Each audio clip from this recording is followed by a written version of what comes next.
Hey, JD Vance, Charlie Angus here, Meidas Canada. Get off the couch, JD. We got to talk economics. We got to talk foreign interference. We got to talk about how you figure that when your economy is going down in flames because of the whack job ideological drive of your mega nuts, that to divert attention, you think you can pick on Canada and it's going to get you something?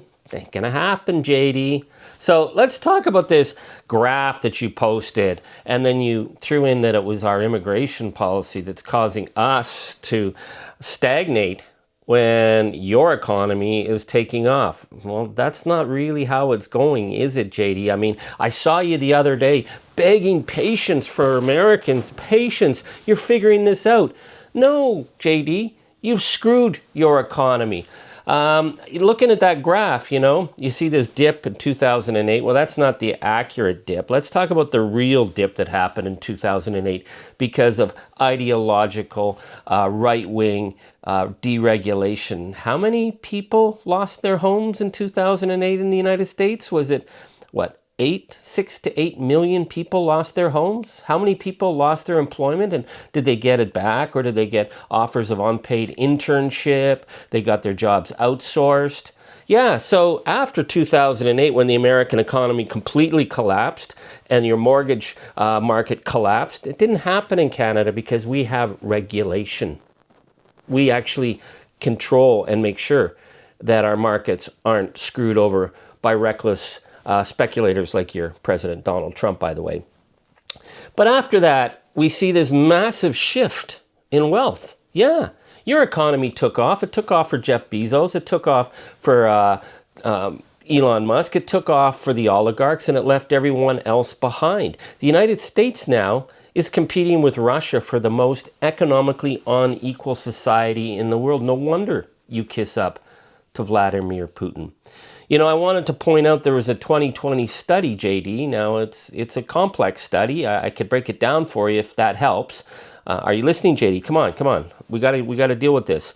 That the Rand Institute, hardly a left-wing think tank, although you guys might now be claiming it's left-wing, did a study of the growing economic inequality in the United States because of the right-wing deregulation that happened under Reagan, that happened under Bush, that happened under Clinton, and has certainly been driven by Trump. That if you look at the wages that Americans were earning before the deregulation happened in the 1980s to what they are earning now, they're saying, say, an average U.S. college graduate is earning between $48,000 and $63,000 less a year. And where did that money go? It went into the pockets of the oligarchs. The Rand Institute says the level of this economic looting in the United States is in the order of $1,144 a month per worker for 40 years. That's trillions of dollars taken from the pockets of American workers and put in the pockets of the oligarchs. And you're thinking our economy is stagnant? Now, let's just look at some of the latest figures, JD. Donald Trump's great tariff war was going to bring back manufacturing, right? Nah, it's plummeting. Let's look at how Nevada is now saying that they're going to turn on Trump because what? No Canadians are coming. Yeah, the economy's tanking, JD. You just had recent elections and you guys lost 18 for 18 to Democrats because people are done with your ideological attack on their jobs and on the economy. Let's talk about the U.S. debt, which is now over $38 trillion and getting worse.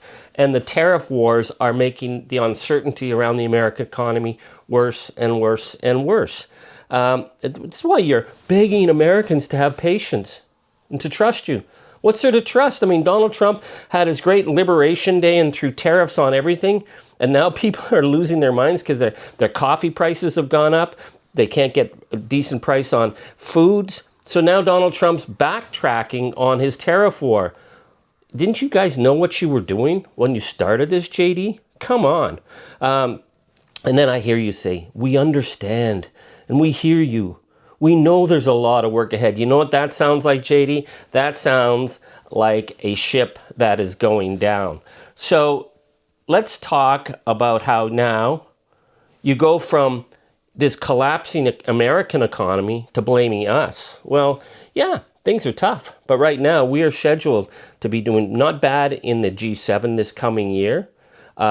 We see that Canadian investment is moving and shifting. We destroyed your booze industry in the United States, your export market. We're shifting all that money back into Canada. The $5.7 billion in tourism that you lost and the $20.5 billion in snowbird money that is on the table now is coming back to Canada and it's being reinvested. So our numbers are actually looking pretty good. And we look at the unemployment rates in Canada that you predicted our economy would collapse. It's not collapsing, JD. No wonder you're pissed at us. But it's your decision to blame immigrants. This is what I think is really concerning. Because we see in the United States that you are running an openly racist regime where you think it's okay to kidnap children out of their cars by men in masks because the kid's skin is brown. I mean, what kind of nation are you, JD? And you blame us for being a nation that believes in diversity and equity. Now, I know part of what you're doing here is you're trying to back up your little puppet boy, Giovanni, the Conservative MP who's running around trying to be Charlie Kirk and going on about equity and diversity and all that stuff, trying to drive that agenda. Well, I think it's really good, JD. You just keep encouraging and you just keep reminding Canadians how Jamil Giovanni is one of your friends, because if he's one of your friends, he's not one of our friends. But this is the larger issue, JD, that we got to talk about.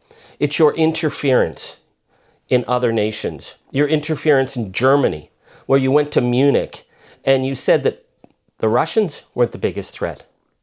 You said the threat was from countries like Germany trying to stop the extremist far right and their hate language. And then you went and met with the ADF, the extremist German political party. You attacked Romanian democracy, once again under threat from the far right. You saw democracy in the attempt to maintain standards as the threat, not Russia, not the extreme right. And you dare come to Canada and accuse us of believing that we have an immigration policy where we don't do mass deportations and we don't put people in cages, and you dare blame us and say that that's hurting our economy. It's not hurting our economy, JD. It's making us a nation that is decent and dignified and willing to stand up. And hey, what about those Swedish jet fighters, eh? The Gripen. I'm thinking, they're coming to us and they're saying, hey, we see Canada as an ally. What do you see Canada as? You see Canada as a threat. The Swedes are saying, we want to work with you. We will bring our fighter jets to be built in Canada and we will create thousands of jobs. That's what friends do. That's what allies do. And it reminds us, JD, we need to pull away more and more from the kind of MAGA and maggot ideology of hate and disinformation that is happening on your side of the border. And, you can keep begging the American people for patience all you want, but your house is burning. And your house is burning because you and Donald brought out the matches, brought out the gasoline, and torched American democracy. And now it's burning your arse. So, JD, get up off the couch. You need to stand up. You need to be accountable for what you are doing. And if you think the Canadians are going to be pushed around by you, ain't going to happen, JD. Not now, not ever, because we are true, we are North, we are strong, and we are free. And we always will be.